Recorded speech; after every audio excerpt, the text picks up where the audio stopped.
When Tom Cruise suddenly stopped mid-sentence, the expression on Jimmy Fallon's face said everything. His eyes widened. His smile froze. The cards he'd been holding slipped slightly in his hands. For 20 years, Jimmy Fallon had seen it all on The Tonight Show, celebrities breaking down, surprise reunions, shocking revelations, but nothing, absolutely nothing, had prepared him for this moment. Tom Cruise, Hollywood's most controlled, most media-trained superstar, had just gone completely off script. And it all started with a bracelet. The Tonight Show studio was packed that Tuesday night.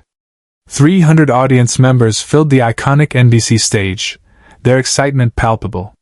Tom Cruise was there to promote his latest mission, impossible film, the kind of appearance that always delivered viral moments, high-energy stunts, and that trademark Cruise charisma. The routes were locked in, cameras positioned perfectly, producers in the control room counting down segments. Everything was running like clockwork, until it wasn't. Jimmy opened the interview the way he always did, with warmth and genuine excitement. Tom matched his energy, laughing, telling stories about filming on top of moving trains, joking about doing his own stunts at 60. The audience was eating it up. But then, in a moment that would change everything, Tom's eyes caught something. He stopped talking. Mid-laugh. Mid-gesture. Just stopped. Jimmy froze. The entire studio froze. Tom? Jimmy leaned forward, concern flashing across his face. You okay, man? Tom wasn't looking at Jimmy anymore. His gaze was locked on someone in the third row. A woman, maybe in her late 50s, sitting perfectly still with her hands folded in her lap. She wore a simple blue cardigan, her face a mixture of hope and terror, as if she couldn't believe what was happening. Tom stood up. Without a word. Without asking permission. He just stood up and walked off the stage. The producers in the booth panicked. Audience members gasped. Jimmy looked at the cameras, then back at Tom, completely unsure what to do. But Tom wasn't stopping. He walked down the steps, past the routes, past the cameras, straight into the audience. And then he knelt. Right there in the aisle. In front of that woman. Is that? Tom's voice cracked. He pointed at her wrist. At a simple woven bracelet, faded and frayed, the kind a child might make at summer camp. Is that the one I gave you? The woman nodded, tears already streaming down her face. She couldn't speak. She just nodded. Jimmy stood up from his desk. The audience was dead silent. Even the roots had lowered their instruments. Nobody knew what was happening, but everyone knew it was real. Subscribe and leave a comment, because the most powerful part of this story is still ahead. To understand what happened next, you have to go back. Way back. Before Tom Cruise was Tom Cruise. Before the movies, before the fame, before he became one of the biggest stars on the planet. Back to 1978. Glen Ridge, New Jersey. A 12-year-old kid named Tom Mapother, struggling in school, moving from town to town because his father's job kept relocating the family, trying to fit in, trying to find his place.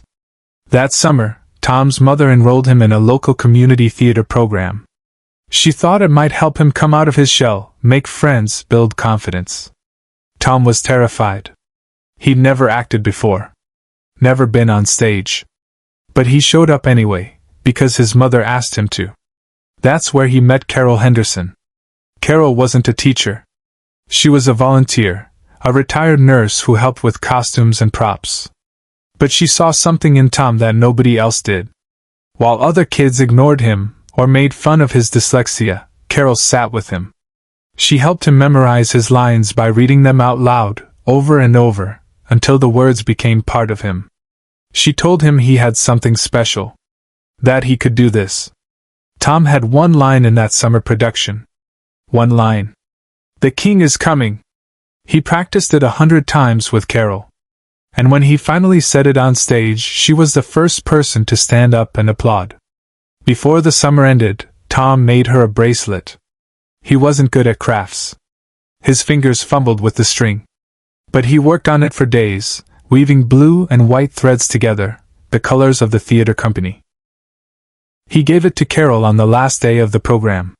"For believing in me," he told her. Carol wore it every day. For 46 years. Even as the colors faded. Even as the threads frayed.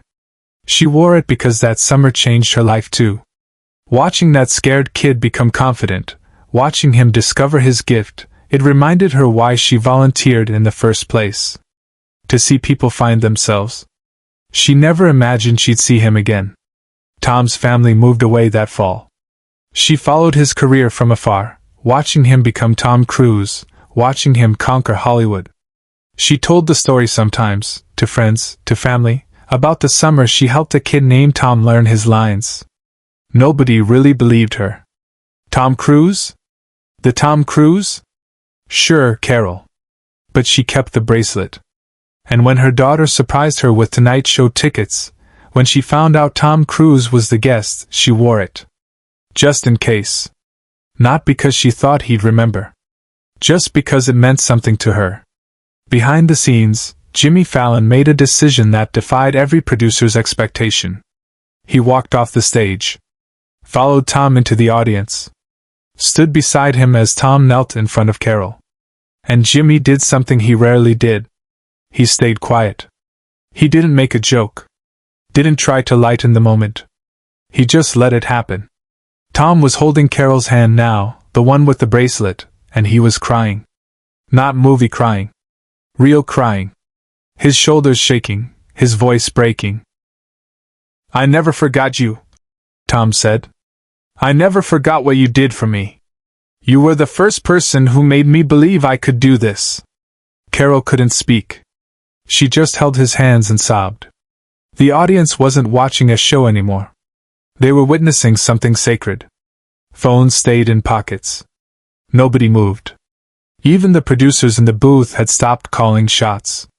The cameras kept rolling, but this wasn't about television anymore.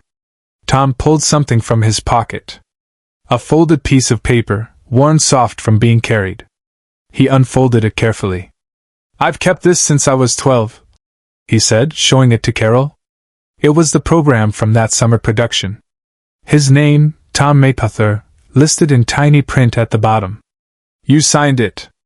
Remember? You wrote, 'You're going to do great things.' I read it before every audition. Every single one." Carol's hands trembled as she touched the paper.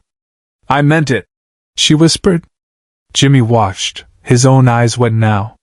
He glanced at the audience, saw tissues being passed down rows, saw people holding each other. This was what television was supposed to be. Not scripted. Not planned. Just true. Tom stood up, helping Carol to her feet. He took off his jacket, the expensive designer jacket he'd worn for the interview, and wrapped it around her shoulders. "Thank you," he said, his voice steady now, but still thick with emotion. "Thank you for seeing me when I couldn't see myself." And then Tom did something nobody expected. He untied his watch, a Rolex he'd worn in 3 Mission Impossible films, and he handed it to Carol. "I want you to have this," he said. "I wore this in the movies because it reminded me that time matters. That moments matter. You gave me a moment that changed my life. So this belongs to you." Carol shook her head. "Tom, I can't." "Please," Tom insisted. "I need you to have it." The audience erupted. Not in applause. In something deeper. A collective release of emotion that sounded almost like a wave crashing. People stood, not because they were told to, but because they couldn't stay seated. Jimmy stepped forward then, putting his hand on Tom's shoulder. "Ladies and gentlemen," he said, his voice thick, "this is why we do this show. Not for the jokes. Not for the games. For this. But this is the moment no one in the studio, and no one watching at home, ever saw coming." Tom turned to Jimmy, wiping his eyes, and said, "Can she stay? For the rest of the interview? I want her here." Jimmy didn't hesitate. "Absolutely." And so Carol Henderson, the volunteer theater helper from Glen Ridge, New Jersey, sat in the guest chair on The Tonight Show. Tom Cruise sat beside her, holding her hand, and they finished the interview together. Jimmy asked Tom about the bracelet, about that summer, about how it felt to find Carol again after all these years. Tom answered, but he kept looking at Carol, kept squeezing her hand, as if making sure she was real. "People ask me all the time what my secret is," Tom said. "How I keep going, how I stay motivated. And the truth is, I think about Carol. I think about that summer. I think about how one person believing in you can change everything." The audience hung on every word. This wasn't a celebrity anymore. This was a human being, vulnerable and grateful, sharing something real. Carol spoke too, quietly, but with a strength that filled the room. She talked about watching Tom grow up on screen, about feeling proud, about never imagining she'd contributed to that journey. "You did all of this," she said to Tom. "I just saw what was already there." "No," Tom said firmly. "You helped me see it. That's everything." Jimmy leaned back in his chair, arms crossed, a smile on his face that wasn't for the cameras. It was real. Pure. He looked at the Roots, at Questlove, who was wiping his own eyes, and Jimmy just shook his head in wonder. When the segment ended, when it was time to go to commercial, Tom didn't let go of Carol's hand. He walked her backstage, introduced her to everyone, the crew, the producers, the writers. He took photos with her. He got her contact information. He promised to stay in touch. And everyone who saw it knew he meant it. After the show wrapped, Jimmy sat in his dressing room, still in his suit, tie loosened. He called his producer in. "Don't cut any of that," Jimmy said. "Jimmy, it was 18 minutes. We have to." "No," Jimmy interrupted. "We don't. We air the whole thing. I don't care if we cut everything else. That stays." And it did. The full, unedited segment aired 3 days later. It became the most watched Tonight Show clip in 5 years. 20 million views in the first week. Not because of Tom Cruise the movie star, but because of Tom Mapother the 12-year-old kid, and Carol Henderson, the woman who saw him. Share this video and subscribe. Make sure this story is never forgotten. The bracelet became a symbol. Tom had a jeweler restore it, preserve it, so Carol could keep wearing it without it falling apart. But Carol insisted on keeping the original too, frayed threads and all. She said the wear made it more beautiful, not less. It showed it had been lived in. Loved. Tom set up a scholarship fund in Carol's name for kids in community theater programs. Kids who needed help. Kids who needed someone to believe in them. The Carol Henderson Foundation. It launched 3 months after the interview. At the announcement, Carol stood on stage next to Tom, and she cried again. But these were different tears. These were legacy tears. The kind that come when you realize your life mattered more than you knew. Jimmy was there too. He didn't host the event. He just attended, in the back row, watching. And when Carol saw him, she walked over and hugged him. "Thank you for letting that happen," she said. "Thank you for being you," Jimmy replied. For Jimmy Fallon, that night changed something too. He'd always approached the Tonight Show with joy, with energy, with a desire to make people laugh. But after Carol, after watching Tom Cruise break down in his studio, after feeling the weight of a real moment, Jimmy understood his platform differently. He started inviting more real people onto the show. Not just celebrities. Teachers, nurses, volunteers. People doing quiet, important work. He gave them the spotlight. He let their stories breathe. And the show became richer for it. In interviews later, Jimmy would say, "That night with Tom and Carol reminded me that we're not here to be perfect. We're here to be present. To witness people. To let real moments happen, even when they're messy, even when they go off script." The bracelet, the watch, the scholarship, none of it was planned.